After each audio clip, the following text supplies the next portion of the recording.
State യൂണിയനോട് ചോദിച്ചിട്ടൊന്നുമല്ല ഞങ്ങൾ സമരം തുടങ്ങുന്നത്. സ്റ്റേറ്റ് യൂണിയൻ ഒരു തൊഴിലാളി യൂണിയൻ എന്നാണ് അവർ അവകാശപ്പെടുന്നത്. സ്റ്റേറ്റ് യൂണിയൻ ഈ കഴിഞ്ഞ ഫെബ്രുവരി മാസത്തിൽ രാപകൽ അനിശ്ചിതകാല സമരം പ്രഖ്യാപിച്ചിട്ടുണ്ടായിരുന്നു. കറക്റ്റ് ഏജൻസ് ഓഫീസിന് മുൻപിൽ വെച്ചായിരുന്നു സമരം. കറക്റ്റ് നേരത്തോട് നേരം കഴിയുന്നതിന് മുൻപ് വാരിക്കെട്ടി പോകുമായിരുന്നു. തൊഴിലാളി സർക്കാരാണ്, ആശുമാർക്ക് വേണ്ടി തൊഴിലാളി യൂണിയനാണ് എന്നൊക്കെയാണ് അവർ പറയുന്നത്. ഞങ്ങൾക്ക് അവരുടെ പെർമിഷനൊന്നും വേണ്ട ഒരു സമരത്തിന്. ഞങ്ങളുടെ നേതാക്കന്മാർക്ക് ഞങ്ങൾക്കും അറിയാം ഞങ്ങൾ എവിടെ സമരം ചെയ്യുന്നു. ഞങ്ങൾ ഈ കേരളത്തിലാക്കിയിരിക്കുന്നു. ഞങ്ങൾ എന്നും നേരം വിളിപ്പോൾ ഉപ്പൊഴിച്ച് കഞ്ഞി കുടിക്കുന്നവരാണ്. ഉപ്പൊഴിച്ച് കഞ്ഞി കുടിക്കുന്ന ഏവർക്കും അറിയാം ഞങ്ങൾ എവിടെയാണ് സമരം ചെയ്യേണ്ടത്, ആരാ ഞങ്ങളുടെ ബിനാമി എന്ന് കൃത്യമായി. അപ്പം ഞങ്ങൾ അതനുസരിച്ച് ചെയ്യും.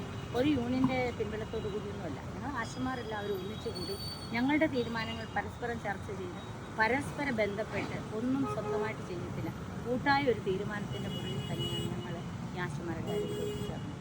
ഞങ്ങൾ എന്തിനാണോ വന്നത് നേടിക്കൊണ്ട് പോകാൻ CIT യൂണിയൻ്റെ സർട്ടിഫിക്കറ്റ് ഞങ്ങൾക്ക് ആവശ്യമില്ല. പിന്നെ രണ്ടാമത്തെ കാര്യമെന്ന് പറഞ്ഞു കഴിഞ്ഞാൽ കേരള സർക്കാർ പറയുന്നുണ്ടല്ലോ ഞങ്ങളാ ഓണറേറിയം കൂട്ടിയത്.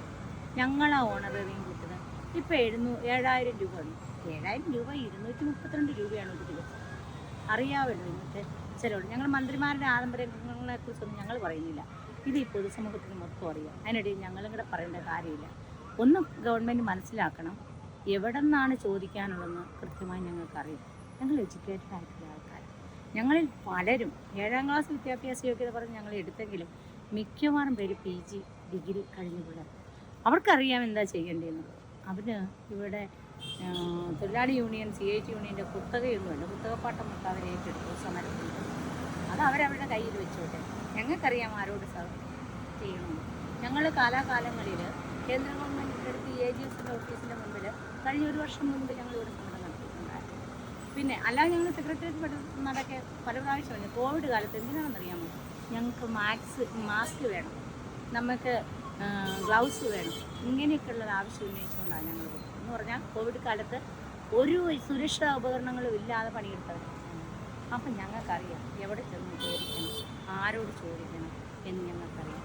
കഴിഞ്ഞ പ്രാവശ്യമൊക്കെ പറയുന്നുണ്ട് പണ്ട് അവരുടെ പുറത്തിലാണ്. ഞാൻ ചോദിക്കട്ടെ, ഇത്രയും നേരം തീറ്റി പിടിപ്പിച്ച് ഈ കാണാവുന്ന ശമ്പളമൊക്കെ മേടിച്ച് നമ്മളെന്തിനാണ് കേരള സർക്കാർ എന്ന് പറഞ്ഞാൽ ഇവിടെ എത്തിയിരിക്കുന്നത്? ഇവിടെ ഓരോ കാര്യത്തിന് വേണ്ടിയിട്ട് അവർ പോകാൻ വേണ്ടിയിട്ടുള്ളതല്ലേ, അല്ലാതെ അവർക്ക് പകരം നമ്മൾ പോകാനാണെങ്കിൽ ഇങ്ങനെയൊരു സംവിധാനം ഇവിടെ വേണ്ടായിരുന്നല്ലോ. ഗവൺമെൻറ് വേണോ ഇവിടെ? കേരള ഗവൺമെൻറ് ഞങ്ങൾക്ക് ആവശ്യമുള്ള കാലാകാലങ്ങളിൽ അവരുടെ ഫണ്ട് വരുമ്പോൾ ഞങ്ങൾക്ക് തരേണ്ട ബാധ്യത അവരാണ്. അങ്ങനെയാണെങ്കിൽ കേന്ദ്ര ഗവൺമെൻറ് നേരിട്ടെടുക്കട്ടെ. അങ്ങനെ ഒരു സംവിധാനം നമുക്കിവിടെ ഉണ്ടോ? ഒരു ലിബറൽ സംവിധാനം ഇവിടെ ഉണ്ടോ? ഇല്ലല്ലോ. അപ്പോൾ ആ രീതിക്ക് ഇവർ പറയുമ്പോൾ കുറച്ചൊക്കെ ആലോചിക്കണം. തലയുള്ളവർ ഈ കേരളത്തിലുണ്ട്, തലയുള്ളവർ ഈ ലോകത്തുണ്ട്. പൊതുസമൂഹം മുഴുവനും ഞങ്ങളെപ്പറ്റി അറിയുന്നുണ്ട്, ഞങ്ങൾ എങ്ങനെയാണെന്ന് കേൾക്കുന്നുണ്ട്. പഴയ കാലത്തെ കയർ തൊഴിലാളികളും പഴയ കാലത്തെ കശുവണ്ടി കർഷകരും ഒന്നുമല്ല ഇപ്പോഴുള്ളത്.